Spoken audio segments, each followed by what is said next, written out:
नमस्ते dear viewers. तो आज के इस वीडियो में हम लोग फेवरी-पेरोट इंटरफेरोमीटर के प्रिंसिपल और कंस्ट्रक्शन की बात करेंगे। तो सबसे पहले ये जान लेते हैं कि फेवरी-पेरोट इंटरफेरोमीटर को किसने डिवाइस किया। एक्चुअली में फेवरी-पेरोट इंटरफेरोमीटर को दो फिजिसिस्ट ने डिवाइस किया, जिनके नेम के अकॉर्डिंग ही इसका नाम रखा गया फेवरी-पेरोट इंटरफेरोमीटर। दो फिजिसिस्ट थे, एक का नाम था चार्ल्स फेबरी और एक का नाम था अल्फ्रेड पैरट। इन दोनों ने मिलकर 1899 में फेवरी-पेरोट इंटरफेरोमीटर को डिवाइस किया। ये एक ऐसा इंटरफेरोमीटर है जो माइकलसन इंटरफेरोमीटर से थोड़ा अलग है, थोड़ा डिफरेंट है। माइकलसन इंटरफेरोमीटर में जो फ्रिंजेस, जो पैटर्न हमें मिलती थी इंटरफेरेंस की, वो उतना शार्प और क्लियर नहीं होता था। लेकिन फेवरी-पेरोट इंटरफेरोमीटर में जो इंटरफेरेंस पैटर्न हमें स्क्रीन पर मिलेगी वो बहुत शार्प होगी और बहुत क्लियर होगी। और अगर प्रिंसिपल की बात की जाए कि फेवरी-पेरोट इंटरफेरोमीटर किस प्रिंसिपल पर बेस्ड होता है, तो जनरली जो प्रिंसिपल होता है वो होता है interference of light by division of amplitude. जैसा हमने यहाँ पे लिखा है, it is based on the principle of interference of light by division of amplitude. Generally इस पर बेस्ड होता है। ऐसे बहुत जगह आपको ऐसा मिलेगा कि it is based on the principle of multiple reflection from a partially reflecting and partially refracting surface. ठीक है, ऐसा भी आपको मिलेगा। तो पार्शियली रिफ्रैक्टिंग तो डिवीजन ऑफ एम्पलीट्यूड में होता ही है। इसलिए जो प्रिंसिपल है जिस पर ये फेवरी-पेरोट इंटरफेरोमीटर बेस्ड है वो है डिवीजन ऑफ एम्पलीट्यूड। अब चलिए इसके एक्सपेरिमेंटल सेटअप पर थोड़ा बात करते हैं। क्या एक्सपेरिमेंटल सेटअप है इसका, क्या कंस्ट्रक्शन है। तो यहाँ पर क्या होता है, फेवरी-पेरोट इंटरफेरोमीटर में एक extended source of monochromatic light होता है। ठीक है, extended source of monochromatic light मतलब है कि चलिए मान लिया जाए कि हमारे पास ये एक मोनोक्रोमेटिक सोर्स ऑफ लाइट है। चलिए इसे एस ले लेते हैं। हम क्या जानते हैं, हम जानते हैं कि monochromatic source of light her direction में लाइट बीम को छोड़ता है।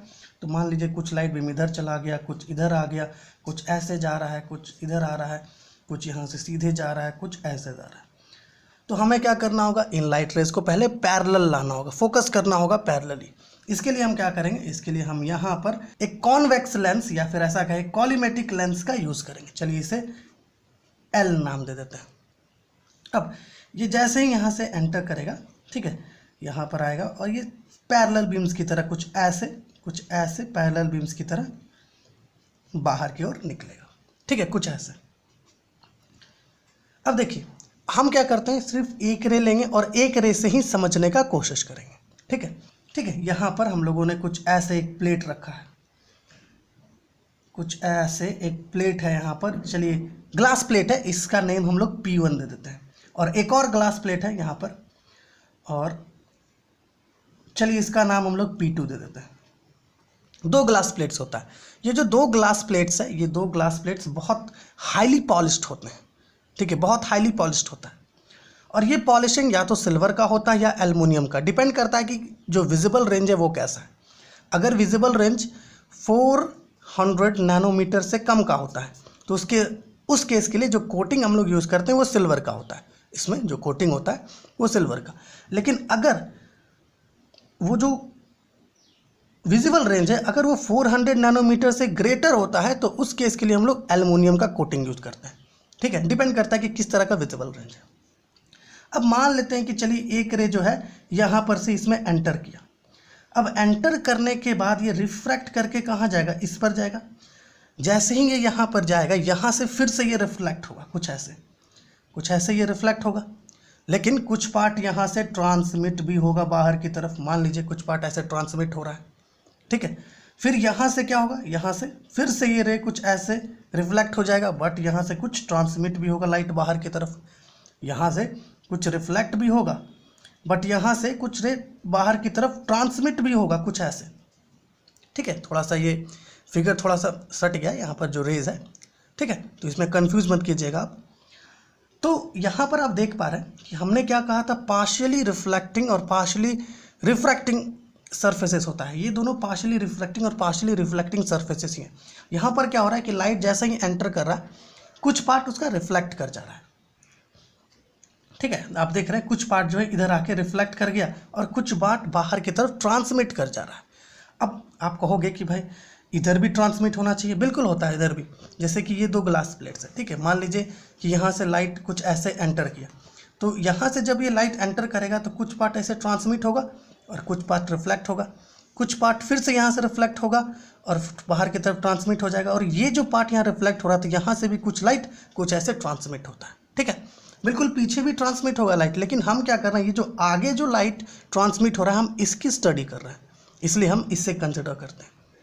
अब हम लोग क्या करते हैं कि यहाँ पर आप गौर से देखिए, ये जो रिफ्लेक्शन यहाँ पर हो रहा है, ये जो कंटिन्यूअस रिफ्लेक्शन यहाँ पर हो रहा है, ये रिफ्लेक्शन कहाँ हो रहा है, ये रिफ्लेक्शन एक थिन फिल्म में हो रहा है।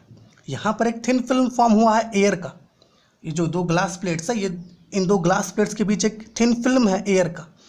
और एक पॉइंट आप ध्यान में रखेंगे कि जो P1 है और P2 है, ये 2 ग्लास प्लेट्स हैं, P1 को फिक्स रखते हैं और P2 को हम लोग मूव कर सकते हैं आगे पीछे, ताकि जो 2 ग्लास प्लेट्स के बीच जो थिन फिल्म बना हुआ है, इस थिन फिल्म का जो थिकनेस है उसे हम चेंज कर सकें, बढ़ा सके, घटा सके, चेंज कर सके, ठीक है। अब देखिए यहाँ पर ये जो रेज बाहर आ रहे हैं, इनको हम क्या करते हैं, एक एक्रोमेटिक फोकसिंग लेंस का यूज़ करते हैं, ठीक है। और उस एक्रोमेटिक फोकसिंग लेंस के हेल्प से हम क्या करते हैं, इसे फोकस करते हैं कहाँ पर, एक स्क्रीन पर, कुछ ऐसे। ये जो लाइट है वो यहाँ से आके कुछ मान लीजिए ऐसे फोकस हो रही है, कुछ ऐसे यहाँ पर, ठीक है, कुछ ऐसे इस पॉइंट पर फोकस हो रही है, मान लीजिए ये स्क्रीन है। अब इस पॉइंट पर हमें क्या मिलेगा, इंटरफेरेंस पैटर्न्स मिलेगा, ठीक है। ये एक्सपेरिमेंटल सेटअप है फेब्री-पेरोट इंटरफेरोमीटर का, जहाँ पर हम एक extended source of monochromatic light use करते हैं और एक कॉन्वेक्स लेंस लेते हैं, ताकि जो लाइट का जो रेज है उसे पैरेलल बीम में कन्वर्ट किया जा सके। फिर हम 2 ग्लास प्लेट्स लेते हैं, P1 और P2, ठीक है, जहाँ पर P1 को फिक्स रख रहे हैं और P2 जो है ये मूवेबल है, ये मूव कर सकता है, ताकि जो P1 और P2 के बीच जो फिल्म फॉर्म हो रहा है एयर का, उसका जो थिकनेस है उसे चेंज किया जा सके, ठीक है। अब देखिए यहाँ पर जो ट्रांसमिटेड रेज थे उनको स्क्रीन पर फोकस करने के लिए हमने यहाँ पर एक एक्रोमेटिक फोकसिंग लेंस का यूज़ किया और ये स्क्रीन पर जाकर के फोकस हो गई, ठीक है, जहाँ पर हमें इंटरफेरेंस पैटर्न्स मिलेगा। तो ये एक्सपेरिमेंटल सेटअप है फेब्री-पेरोट इंटरफेरोमीटर का। तो आशा है आपको जो इसका प्रिंसिपल है, इसका जो कंस्ट्रक्शन है वो अच्छे से समझ में आया होगा। हम अपने अगले वीडियो में, या ऐसा कहें आने वाले वीडियोस में, इस पर बेस्ड जो भी एप्लीकेशंस है, जो भी थ्योरी और वर्किंग है, उन सब पर बेस्ड बात करेंगे। तो चलिए इस वीडियो को यहीं पर समाप्त करते हैं और मिलते हैं आपसे अपने आने वाले वीडियोस में। तब तक के लिए धन्यवाद।